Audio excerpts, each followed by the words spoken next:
ఆంధ్రప్రదేశ్లో నేషనల్ హైవేలకి సంబంధించి కేంద్రం నుంచి గ్రీన్ సిగ్నల్ వచ్చింది. ఈ క్రమంలో మరో హైవేకు మోక్షం కలిగింది.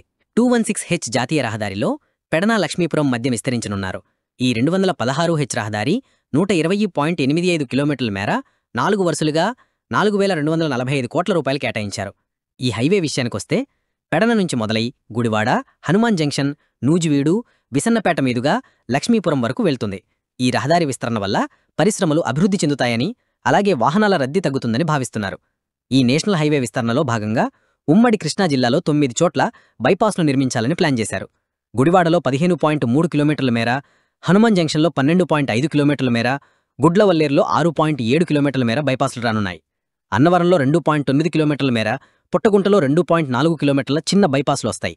మొత్తం 54.6 కిలోమీటర్ల మేర బైపాస్లు హనుమాన్ జంక్షన్లో రైల్వే లైన్ క్రాసింగ్ దగ్గర ROB ప్లాన్ చేశారు. మరికొన్ని బ్రిడ్జిలు, కల్వర్ట్లు కూడా రానున్నాయి. ఈ మేరకు ఈ హైవేకి సంబంధించి అధికారులు DPR సిద్ధం చేశారు. ఈ హైవేకు అన్ని అనుమతులు అయ్యాక పనులు మొదలవుతాయంటున్నారు అధికారులు.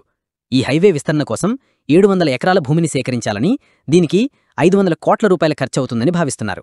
రెవెన్యూ అధికారులు భూమి ధరలను లెక్కించి ఆ తర్వాత దాని ప్రకారం పరిహారం అందజేస్తారు.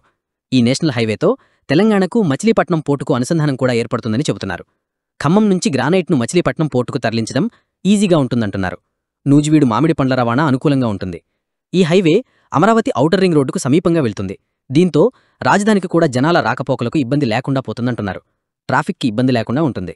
మల్లవల్లి ఇండస్ట్రియల్ పార్కు కూడా ఉపయోగంగా ఉంటుంది.